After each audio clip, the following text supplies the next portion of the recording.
बच्चों में आजकल ज़हनी व नफ्सियाती मसाइल काफ़ी कॉमन हैं। इनमें सर-ए-फ़हरिस्त ऑटिज़्म है, एडीएचडी है, चाइल्ड डिप्रेशन और ओसीडी, इस तरह के दूसरे तीसरे मसले बच्चों में आजकल बहुत कॉमन हैं। अगर हम ऑटिज़्म की बात करें तो ऑटिज़्म जितना आजकल कॉमन है बच्चों में, उतना पहले कभी नहीं होता था। To my amazed it is quite common. अगर मेरे पास क्लिनिक पे 10 लोग आते हैं कंसल्ट करने के लिए, तो उनमें 7 बच्चे हैं, तकरीबन 7। अब आप खुद ही अंदाजा कर लीजिए कि आजकल बच्चों में कितने ज्यादा प्रॉब्लम आ रहे हैं। ऑटिज्म के हवाले से बहरहाल कुछ मिसकंसेप्शन भी हमारे माशरे में पाई जाती हैं, और कुछ ऐसी चीजें जो कि पेरेंट्स को पता होनी चाहिए वो आमतौर पे मिसपर्सीव भी की जाती हैं।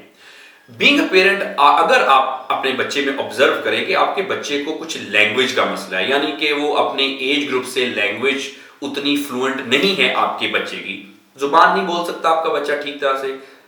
उसके अलावा अगर आपका बच्चा सोशल नहीं है, लोगों में अपने एज ग्रुप में ज्यादा घुलता मिलता नहीं है, कोई बहुत ज्यादा एक्टिव नहीं है, अगर आपका बच्चा आपको लगता है कि अपनी दुनिया में खोया रहता है, यानी कि कुछ बच्चे ऑब्वियसली अपनी दुनिया में खोए रहते हैं, लेकिन अगर वो नॉर्मल बच्चों से ज्यादा अपनी दुनिया में मगन रहता है, अटेंशन का मसला है, ध्यान नहीं दे पाता, त्वज्जा नहीं दे पाता आपका बच्चा आपकी इंस्ट्रक्शंस को फॉलो नहीं करता, आपको अपने बच्चे को डिसिप्लिन करने में मसला है, अगर आपका बच्चा हाइपर एक्टिव है, यानी कि एक जगह पे टिक के नहीं बैठ सकता। उसके अलावा अगर आप महसूस करें कि आपके बच्चे में कुछ इग्रेशन का मसला है, यानी कि मूड का चिड़चिड़ापन या कुछ इस तरह के दूसरे तीसरे मसले जो कि आपको लगता है कि दूसरे बच्चों से थोड़े डिफरेंट है। अब ऑटिज्म के बारे में एक और चीज हमने अंडरस्टैंड करनी है कि ऑटिज्म को हम एक स्पेक्ट्रम डिसऑर्डर कहते हैं। जी हाँ, ऑटिज्म स्पेक्ट्रम डिसऑर्डर, इसके मुख्तलिफ शेड्स हैं, इसकी मुख्तलिफ कैटेगरीज हैं। अगर हम आसान जुबान में बात करें तो इसका मतलब यह है कि ऑटिज्म की मुख्तलिफ किस्म की सिम्टम्स हो सकती है, जो कि आमतौर पे हम एक वीडियो में उसको समराइज नहीं कर सकते। अगर आपको किसी भी तरह का लगता है कि आपके बच्चे को कहीं ऑटिज्म तो नहीं है, तो सिर्फ बीइंग अ पेरेंट आप ये एक चीज ऑब्जर्व कर लें कि क्या आपका बच्चा दूसरे बच्चों से जो अपनी ही एज ग्रुप के बच्चे हैं उनसे किस तरह से और कितना डिफरेंट है। मिसकंसेप्शन, अगर ऑटिज्म की बात करें, मिसकंसेप्शन बहुत ज्यादा पाई जाती है कि जी स्क्रीन टाइम की वजह से ऑटिज्म हो गया। ऐसा कभी नहीं होता।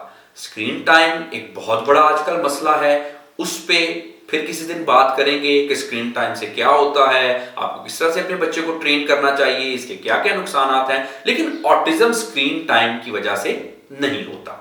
उसके अलावा अक्सर हस्बैंड वाइफ आपस में झगड़ना शुरू कर देते हैं। वाइफ ब्लेम करती है कि हस्बैंड ने ये किया था, मेरे साथ लड़ा था, तो इस वजह से बच्चों को ऑटिज्म हो गया।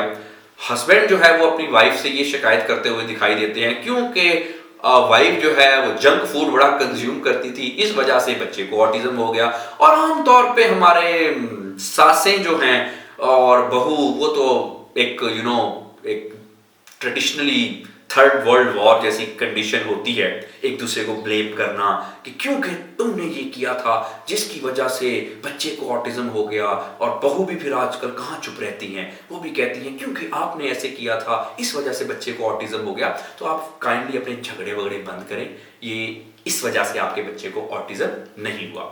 ऑटिज्म बेसिकली एक न्यूरो फंक्शनल डिसऑर्डर है जिसके मुख्तलिफ किस्म के फैक्टर, ये जेनेटिक फैक्टर भी हो सकता है, कुछ जीन्स की कंपैटिबिलिटी का ना होना, उसके अलावा कुछ प्रीनेटल फैक्टर्स की वजह से भी हमें ऑटिज्म हो सकता है, यानी कि बच्चे की पैदाइश से पहले जो एनवायरनमेंट है उसकी वजह से भी बच्चे को ऑटिज्म हो सकता है। एस्केलेट करता है ऑटिज्म लाइफस्टाइल से, जैसे मैंने आपको बताया कि अगर आपका बच्चा बहुत ज्यादा स्क्रीन टाइम बहुत ज्यादा है या और भी दूसरे तीसरे फैक्टर हैं, उससे ऑटिज्म होता तो नहीं लेकिन हर बिगड़ जरूर जाता है।